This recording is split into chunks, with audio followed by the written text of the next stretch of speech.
শুভ সন্ধ্যা সবাইকে।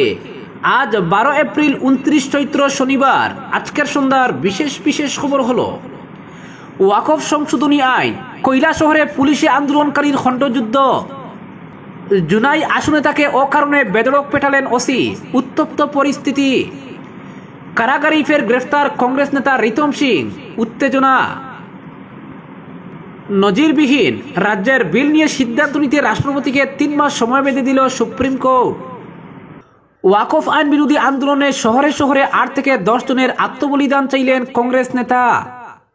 কাটিগড়ায় মসজিদ ঈদগায় বিক্ষোভ মিছিল, স্মারকপত্র, কালো বেজ পরে ওয়াকফ আইন বাতিলের দাবি রাতাবাড়িতেও।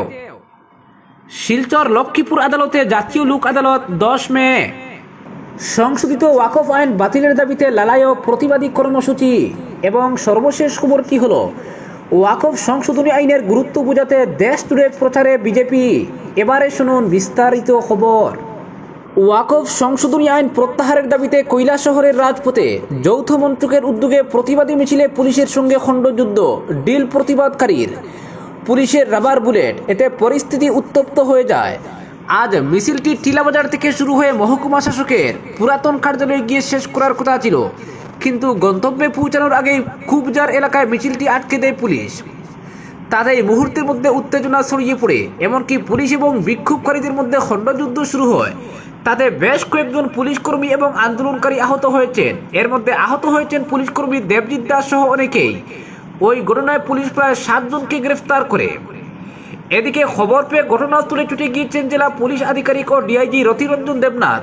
পরিস্থিতি নিয়ন্ত্রণে আনতে গোটা এলাকায় মোতায়েন করা হয়েছে টিআরএস, সিআরপিএফ ও বিএসএফ। পরিস্থিতি নিয়ন্ত্রণে আনতে এলাকায় মোতায়েন বিশাল পুলিশ বাহিনী। ওই ঘটনায় পুলিশ তদন্ত শুরু করবে। পরবর্তী খবরটি হলো, আশুর এক কর্মীকে বেধড়ক পেটালেন এক পুলিশ আধিকারিক। ঘটনাটি ঘটেছে ধেমাজির জুনাইয়ে। পুলিশ আধিকারিকের এহেন ঘটনায় দোকানপাট বন্ধ রেখে তীব্র প্রতিবাদ জানান আশু কর্মী সহ স্থানীয়রা।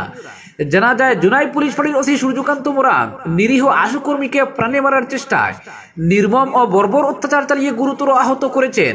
শুক্রবার রাতে মদ্যপ অবস্থায় ওসি জুনাই আঞ্চলিক ছাত্র সংস্থার উপদেষ্টা চন্দ্রকান্ত বড়ুয়ার উপর নির্মম অত্যাচার চালান। এর বিরুদ্ধে আজ সকালে আশুর কর্মকর্তাদের সঙ্গে শতাধিক জনগণ জুনাই সদর থানায় ঘেরাও করে তীব্র প্রতিবাদ জানান। অসীম সূর্যকান্তকে কঠোর শাস্তি সহ বরখাস্তের দাবি জানান। পরবর্তী খবরটি হলো, কারাগারে ফের কংগ্রেস নেতা রিতম সিং আবার গ্রেফতার করা হয়েছে। রিতমকে গ্রেফতারের পর কারাগারের সামনে উত্তেজনা সৃষ্টি হয়। আজ রিতম সিং এর পরিবার তাকে নিতে কারাগারের সামনে আসেন, কিন্তু কারাগারে ফের গ্রেফতার করলো মরিগাঁও পুলিশ। পুলিশ ও পরিবারের মধ্যে দাওয়া পাল্টা দেওয়ার পর তাকে আটক করা হয়। পুলিশের গাড়ির সামনে বিক্ষোভ দেখান রিতম সিং এর বাবা। তিনি গাড়ির সামনে শুয়ে পড়েন। উত্তেজনাপূর্ণ পরিবেশের সৃষ্টি হয়। আজ মরিগাঁও জেলা কারাগার থেকে জামিনে মুক্তি পেয়ে রিতম সিং আবার গ্রেফতার হন। তাকে মরিগাঁও থানা পুলিশ আটক করে জাগিরুর থানায় নিয়ে যায়। তবে রিতম সিংকে কি মামলায় পুনরায় গ্রেফতার করা হয়েছে তা জানা যায়নি। পরবর্তী খবরটি হলো, ওয়াকফ আইন বিরোধী আন্দোলনে শহরে শহরে 8 থেকে 10 জনের আত্মবলিদান চাইলেন কংগ্রেস নেতা। সংশোধিত ওয়াকফ সম্পত্তি আইন বাতিলের দাবিতে আত্মবলিদানের আহ্বান জানিয়ে বিতর্কে জড়ালেন কর্ণাটকের এক কংগ্রেস নেতা। দাবনগেরে পৌরসভার প্রাক্তন কাউন্সিলর কবির খান একটি ভাইরাল ভিডিওতে মুসলিম যুবকদের রাস্তায় নেমে সরকারি সম্পত্তি ধ্বংস ও প্রতি শহরে 8 থেকে 10 জনকে আত্মবলিদান দেওয়ার ডাক দিয়েছেন। এ নিয়ে দেশ জুড়ে তীব্র প্রতিক্রিয়া দেখা দিয়েছে। সোশ্যাল মিডিয়ায় ছড়িয়ে পড়া 2 মিনিটের এক ভিডিওতে কবির খান দাবি করেন, শান্তিপূর্ণ আন্দোলনে কিছু হবে না, রাস্তায় নামতে হবে, বাস ট্রেনে আগুন দিতে হবে, প্রতিটি শহরে 8 থেকে 10 জন যুবককে আত্মবলিদান দিতে হবে, নইলে এই আইন বাতিল হবে না। ওয়াকফ বোর্ডে অমুসলিম সদস্য রাখা সংখ্যালঘুদের উপর হামলা বলেও দাবি করেন তিনি। পুলিশ ইতিমধ্যেই কবির খানের বিরুদ্ধে উস্কানিমূলক বক্তব্য ও আইন শৃঙ্খলা ভঙ্গের অভিযোগে মামলা দায়ের করেছে। কংগ্রেস নেতার বক্তব্যকে জঙ্গি মানসিকতার প্রকাশ বলে আখ্যায়িত করেছে বিজেপি। এদিকে কংগ্রেস কবির খানের মন্তব্য থেকে দূরত্ব বজায় রেখেছে। পরবর্তী খবরটি হলো, ওয়াকফ সংশোধনী আইন বাতিলের দাবিতে সরগরম হয়ে উঠেছে গোটা বরাক সহ কাটিগড়ার বিভিন্ন এলাকা। শুক্রবার বৃহত্তর কালাইন ও কাটিগড়ার বিভিন্ন মসজিদ কমিটি, ঈদগাহ কমিটি বিভিন্ন ধর্মীয় সংগঠনের বিরুদ্ধে প্রতিবাদ করেছে। এদিন জুম্মার নামাজের পর কাটিগড়ার মসজিদ কমিটি নিজ নিজ মসজিদ এলাকায় মিছিল, ধর্ণা, সমাবেশে সরগরম করে মসজিদ এলাকা। আবার অনেক মসজিদ কমিটি এবং মহল্লাবাসী নিজ নিজ এলাকায় পূর্ত সড়কে মিছিল, ধর্ণা নিয়ে ওয়াকফ বিলের বিরুদ্ধে আওয়াজ তুলে এদিকে কাটিগড়ার টিকরপুরা মোহনপুর জামে মসজিদে জুম্মার নামাজের পর বৃহত্তর এলাকার প্রায় 10টি মসজিদ ও মহল্লাবাসী একজোট করে এই আইনের বিরুদ্ধে প্রতিবাদ জানান। প্রায় 5,000 মানুষ সামিল হয় প্রতিবাদী সভায়। টিকরপুরা মোহনপুর জামে মসজিদ থেকে জমা হয়ে 6 নং জাতীয় সড়ক দিয়ে মিছিল করে এসে সবাই জড়ো হন টিকরপুরা মোহনপুর ঈদগাহ ময়দানে। সেখানে বিভিন্ন বক্তা কেন্দ্রীয় সরকারের ওয়াকফ আইন বাতিলের বিষয় নিয়ে আলোচনা করেন।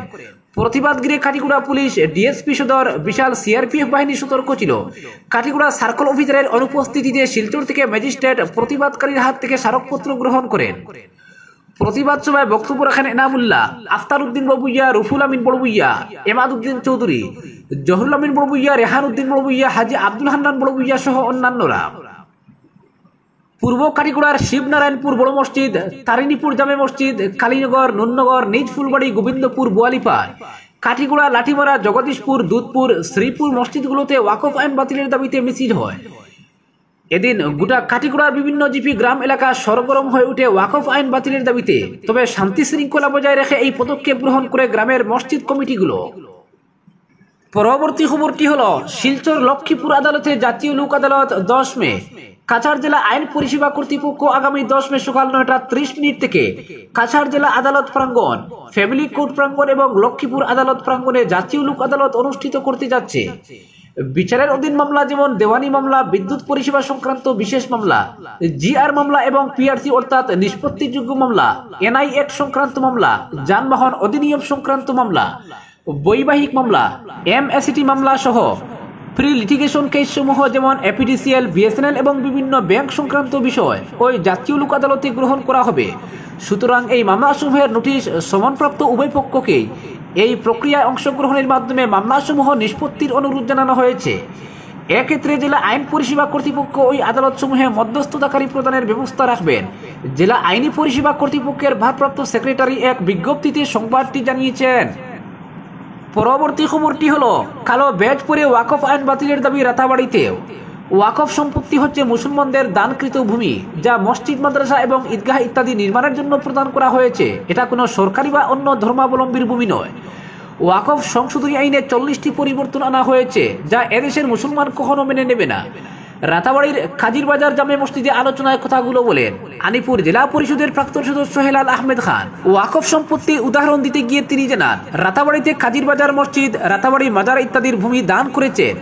এভাবে মুসলমানদের ধর্মীয় প্রতিষ্ঠান বা ধর্মীয় কাজে ব্যবহৃত ভূমি ইসলামী পরম্পরা অনুসারে যখন কোনো মুসলিম ব্যক্তি সমাজের উপকারের স্বার্থে ধর্মীয় বা দাতব্যকরণে তার সম্পত্তি আল্লাহর নামে দান করেন, সেটাকে ওয়াকফ সম্পত্তি বলে চিহ্নিত করা হয়।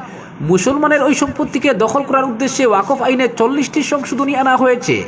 ওয়াকফ সংশোধনী আইন লোকসভা ও রাজ্যসভায় পাশ করিয়ে রাষ্ট্রপতির অনুমোদন নিয়ে আইনে পরিণত করেছেন। তা সম্পূর্ণভাবে দেশের সংবিধানের বিরোধী এবং ইসলামী শরীয়তের পরিপন্থী বলে আখ্যা দিয়েছে অল ইন্ডিয়া মুসলিম পার্সোনাল ল বোর্ড।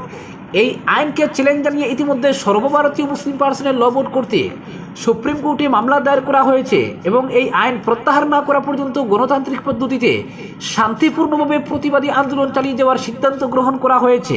অসম, ত্রিপুরা সহ উত্তর পূর্বাঞ্চলীয় রাজ্যগুলোর বিভিন্ন ধর্মীয় ও সামাজিক সংগঠন যথাক্রমে জমিয়ত উলামায়ে হিন্দ, এমারতে শরিয়া, নদওয়াতুত তামির, আহলে সুন্নাত ওয়াল জামাত, জামাতে ইসলামী, নিজামুল মুসলিমিন, আহলে হাদিস এবং আমসু সহ বিভিন্ন ছাত্র যুব সংগঠনের নেতারা মিলে 6 এপ্রিল বদরপুরে একটি সভার আয়োজন করেন। বরিষ্ঠ আইনজীবী হাফিজ রশিদ চৌধুরীর সভাপতিত্বে সভায় ওই আইন প্রত্যাহার করার দাবি জানানো হয়। সর্বভারতীয় মুসলিম পার্সোনাল ল বোর্ডের নির্দেশিকা অনুযায়ী সম্পূর্ণ শান্তিপূর্ণভাবে গণতান্ত্রিক পদ্ধতিতে আন্দোলন পরিচালনা করার নিমিত্তে ধর্মীয় ও সামাজিক সংগঠনের প্রতিনিধিদের নিয়ে সংবিধান ও ওয়াকফ সুরক্ষা মঞ্চ নামে একটি কমিটি গঠন করা হয়।